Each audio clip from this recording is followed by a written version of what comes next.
다양하고 변화무쌍한 대입 정보를 한 발 빠르게 알려드리는 입시톡톡 시간, 여러분의 길잡이 김기준 기자입니다.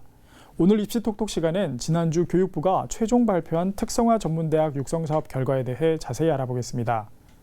지난 5월 입시톡톡에서 특성화 전문대학 육성사업 중간평가 결과에 대해 말씀드린 적이 있는데요. 교육부가 한 달 뒤인 지난 6월 17일 최종 결과를 발표했습니다.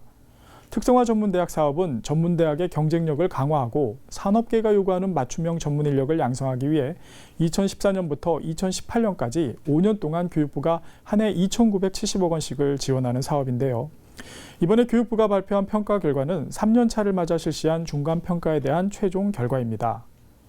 교육부는 앞서 지난달 2014년 선정된 75개 대학 가운데 올해 55개 전문대학에 대해서는 2018년까지 계속 지원하고 탈락한 20개 대학과 나머지 대학들을 대상으로 추가 결과를 발표하겠다고 했습니다.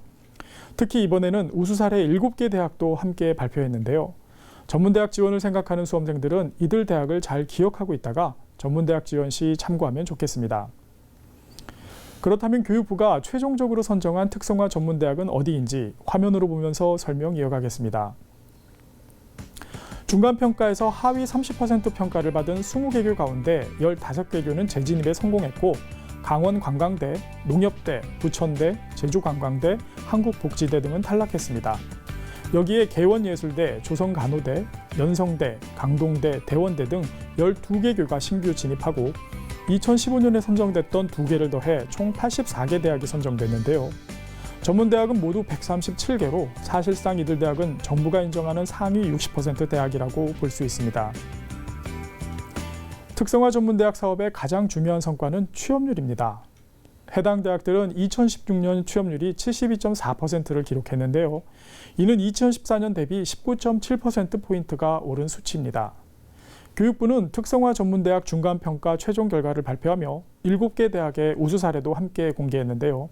상위 7개교는 동양미래대학과 연암공과대학, 안산대학과 경북전문대학, 백석문화대학, 전북과학대학, 창원문성대학입니다.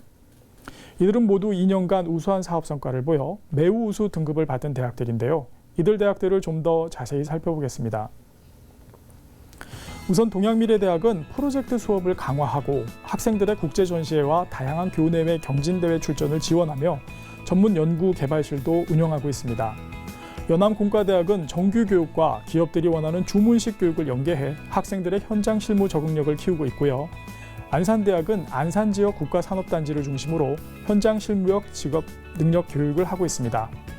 이 밖에 경북전문대학은 지역생활융복합센터를 운영하며 백석문화대학은 해외 취업 약정형 프로그램을 운영하고 있고 전북과학대학은 학생 이력 관리 시스템을 통해 1:1 맞춤형 교육 서비스를 제공하고 있습니다.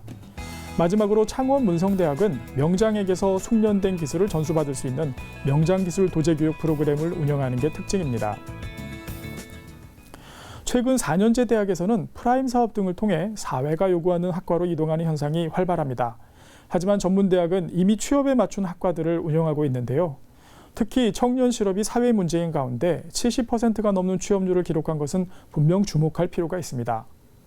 성적이 조금 부족하거나 혹은 취업을 위해 전문대학을 선택하려 할 때 정보가 부족하거나 하다면 특성화 전문대학 육성사업 선정대학 등을 기준으로 하는 것도 좋고요. 무조건 4년제 대학을 고집하기보다는 우수한 전문대학을 노려봐도 좋겠습니다.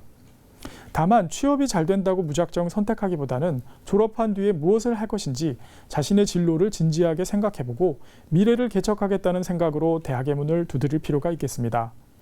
이교시 입시톡톡, 오늘은 교육부의 특성화 전문대학 육성사업 최종 결과 발표에 대해 자세히 살펴봤습니다. 지금까지 김 기자의 입시톡톡이었습니다. 잠시 전하는 말씀 듣고 오겠습니다.